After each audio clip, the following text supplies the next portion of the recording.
Friends, வணக்கம். Welcome to பயோவிலாக். 2013 டிஆர்பியில் செல் பயாலஜிலிருந்து என்னென்ன questions கேட்டிருக்கிறாங்க அப்படிங்கிறத பார்க்கலாம். ஒரு மைட்டாட்டிக் செல் பகுப்புக்கு வர்றதுக்கு முன்னாடி ஒரு செல் எத்தனை மடங்கு பெரிதாக காணப்படும் அப்படின்னு கேட்டிருக்கிறாங்க. ஒரு மைட்டாசிஸ் செல் பகுப்புக்கு வர்றதுக்கு முன்னாடி ஒரு செல் இன்டர்ஃபேஸ் அப்படின்னு சொல்லக்கூடிய நிலையில் காணப்படும். இன்டர்ஃபேஸில் எஸ் ஃபேஸ் அப்படின்னு சொல்லக்கூடிய பகுதியில் ஒரு செல் 2 மடங்கு பெரிதாகும். இதைத்தான் இங்கே கொஸ்டினாக கேட்டிருக்கிறாங்க. ஸோ இதுக்கு சரியான ஆன்சர் 2 தான். ரிபோஃபோரின் 1 அண்ட் 2 இது கீழே இருக்கிற ஆப்ஷனில் எந்த பகுதியில் காணப்படுது அப்படின்னு கேட்டிருக்கிறாங்க. பொதுவாக ஒரு ரஃப் எண்டோபிளாஸ்மிக் ரெட்டிகுலத்தோட சர்ஃபேஸில் ரைபோசோம்ஸ் ஒட்டி இருக்குது அப்படின்னு நம்ம படிச்சிருப்போம். இந்த ரைபோசோமை ரஃப் எண்டோபிளாஸ்மிக் ரெட்டிகுலத்தோட இணைக்கிறதுக்கு இந்த ரிபோஃபோரின்ஸ் 1 அண்ட் 2 அப்படிங்கிற புரோட்டீன்ஸ் உதவுது. ஸோ இது ரஃப் எண்டோபிளாஸ்மிக் ரெட்டிகுலத்தில் தான் காணப்படுது. ஒரு குளோரோபிளாஸ்டில் காணப்படக்கூடிய ஒட்டுமொத்த புரதத்தில் ஸ்ட்ரோமால மட்டும் காணப்படக்கூடிய புரதத்தோட சதவிகிதம் எவ்வளவு அப்படின்னு கேட்டிருக்கிறாங்க. இதுக்கு சரியான ஆன்சர் 50% அப்படிங்கிறது தான். இதை இன்னும் கரெக்டாக சொல்லணும் அப்படின்னா ஸ்ட்ரோமால 50லிருந்து 60%, தைலக்காய்டு மெம்ப்ரெயினில் 30லிருந்து 40%, குளோரோபிளாஸ்டோட மெம்ப்ரெயினில் 1லிருந்து 5%, தைலக்காய்டோட லியூமனில் 1லிருந்து 2% புரதமும் காணப்படுது. ஒரு மைட்டாசிஸோட எந்த நிலையில் சைட்டோபிளாசமும் நியூக்ளியோபிளாசமும் மிக்ஸ் ஆகி காணப்படும் அப்படின்னு கேட்டிருக்கிறாங்க. ஆக்சுவலாக நியூக்ளியோபிளாசம் அப்படிங்கிறது நியூக்ளியஸ்க்கு உள்ளே இருக்கக்கூடிய திரவம். சைட்டோபிளாசம்ங்கிறது நியூக்ளியஸ்க்கு வெளியில் இருக்கக்கூடிய திரவம்.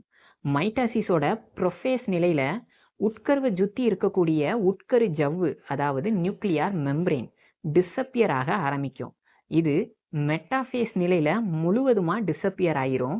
இதனால உட்கருக்கு உள்ளே இருக்கக்கூடிய நியூக்ளியோபிளாசமும் உட்கருக்கு வெளியில் இருந்த சைட்டோபிளாசமும் மெட்டாஃபேஸ் நிலையில் மிக்ஸ் ஆகி காணப்படும். ஒரு பிக்கோகிராம் அளவுள்ள டிஎன்ஏவோட நீளம் எவ்வளோ இருக்கும் அப்படின்னு கேட்டிருக்கிறாங்க. இது தோராயமாக 31 சென்டிமீட்டர் இருக்கும். ஒரு ஆர்என்ஏ பாலிமரேஸ் 1 யூகேரியாட்டிக் செல்லில் எந்த பகுதியில் காணப்படுது அப்படின்னு கேட்டிருக்கிறாங்க. இது பொதுவாக நியூக்ளியோலஸில் காணப்படும். அடுத்ததாக நம்ம 2015 டிஆர்பி எக்ஸாமில் என்னென்ன கொஸ்டின்ஸ் கேட்டிருக்கிறாங்க அப்படிங்கிறத பார்க்கலாம். ஒரு மைட்டோகாண்ட்ரியா மேட்ரிக்ஸில் என்ன என்சைம் காணப்படுது அப்படின்னு கேட்டிருக்கிறாங்க.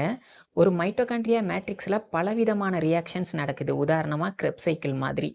இப்படி இந்த ஒவ்வொரு ரியாக்ஷனுக்கும் தேவையான பலவிதமான என்சைம் இங்கே காணப்பட்டாலும் இங்கே இவங்க கொடுத்துருக்கிற ஆப்ஷன் படி இதுக்கு சரியான ஆன்சர் மேலேட் டீஹைட்ரோஜினேஸ் அப்படிங்கிறது தான்.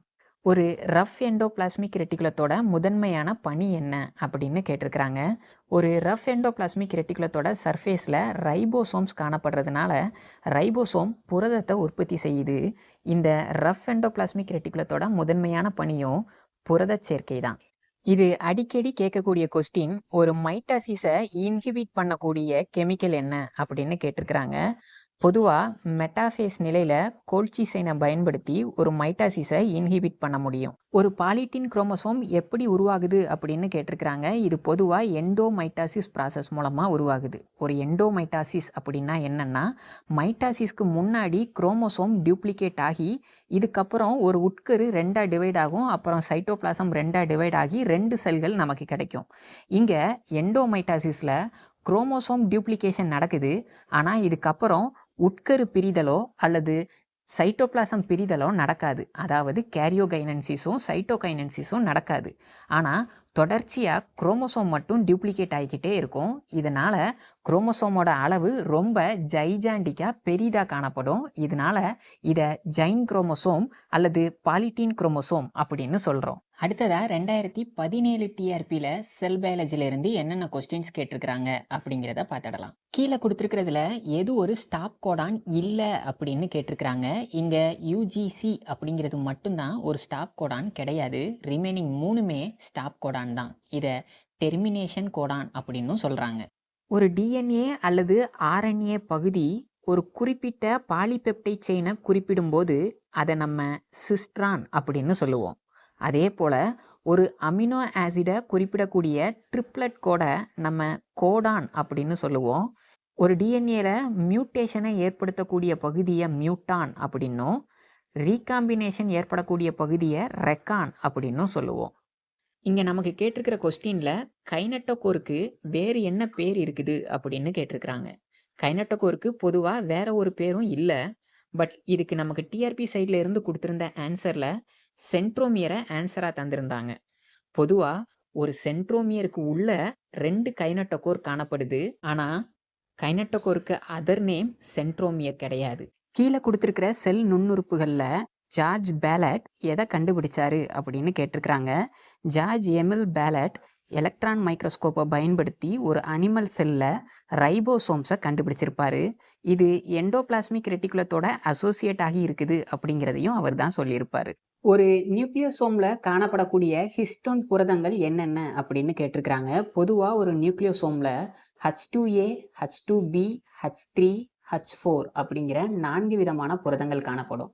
ஆனா இங்க H1 அப்படிங்கிறது 2 நியூக்ளியோசோமை இணைக்கக்கூடிய லிங்கர் புரதமா இருக்குமே தவிர நியூக்ளியோசோம்குள்ள காணப்படாது. ஸோ கீழே கொடுத்திருக்கிறதுல நியூக்ளியோசோமோட இணையாத புரதம் H1 அப்படிங்கிறது தான். இங்க ஒப்பல் அப்படின்னு அழைக்கப்படக்கூடிய ஸ்டாப் கோடான் அல்லது டெர்மினேஷன் கோடான் எது அப்படின்னு கேட்டிருக்கிறாங்க. பொதுவா UAA, UAG, UGA இந்த 3 தான் டெர்மினேஷன் கோடான் அப்படிங்கிறது நமக்கு தெரியும். இதோட அதர் நேமை நான் இங்க தந்திருக்கிறேன். ஒப்பல் அப்படின்னு அழைக்கப்படக்கூடியது UGA அப்படிங்கிற கோடான் தான். அடுத்ததா 2019 பிஜிடிஆர்பி எக்ஸாம்ல என்னென்ன கொஸ்டின்ஸ் கேட்டிருக்கிறாங்க அப்படிங்கிறத பார்த்துடலாம். இந்த கொஸ்டினை கொஞ்சம் நல்லா கவனிச்சுக்கோங்க. இங்க ஒரு டிஎன்ஏ சீக்வென்ஸை தந்து இதிலிருந்து உருவாகக்கூடிய எம்ஆர்என்ஏ எப்படி இருக்கும் அப்படின்னு கேட்டிருக்கிறாங்க. பொதுவாக ஒரு எம்ஆர்என்ஏ டிஎன்ஏ செக்மெண்ட்டுக்கு காம்ப்ளிமெண்ட்ரியாக தான் உருவாகும் அப்படிங்கிறது நமக்கு தெரியும். சரிதான். ஆனால் எம்ஆர்என்ஏ டெம்ப்ளேட் ஸ்ட்ராண்டுக்கு காம்ப்ளிமெண்ட்ரியாக தான் உருவாகும்.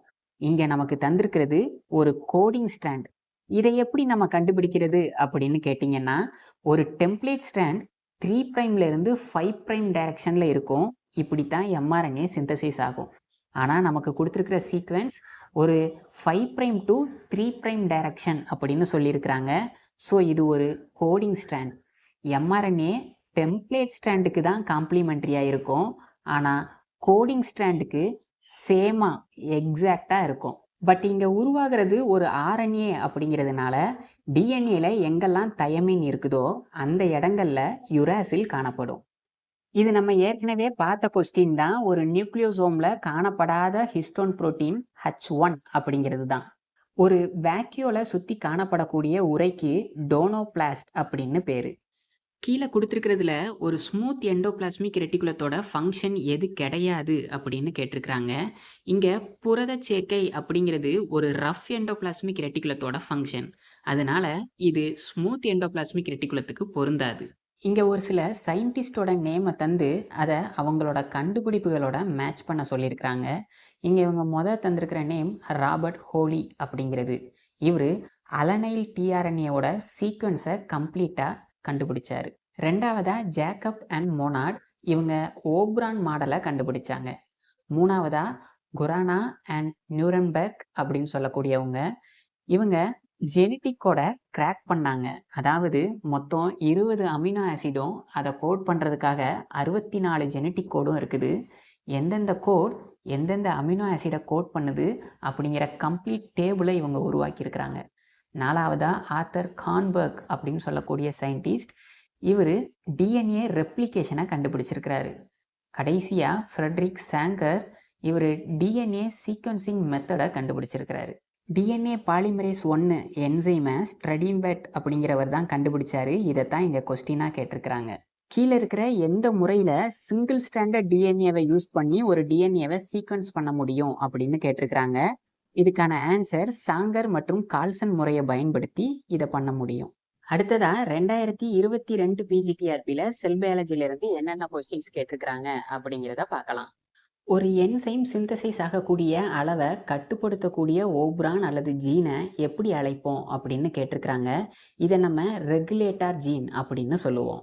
2013 வருஷத்தில் டிஆர்பியில் கேட்ட ஒரிஜினல் கொஸ்டின் பேப்பரோட பிடிஎஃப் லிங்க் நான் ஆல்ரெடி நம்மளோட வாட்ஸ்அப் சேனலில் போஸ்ட் பண்ணியிருக்கிறேன்.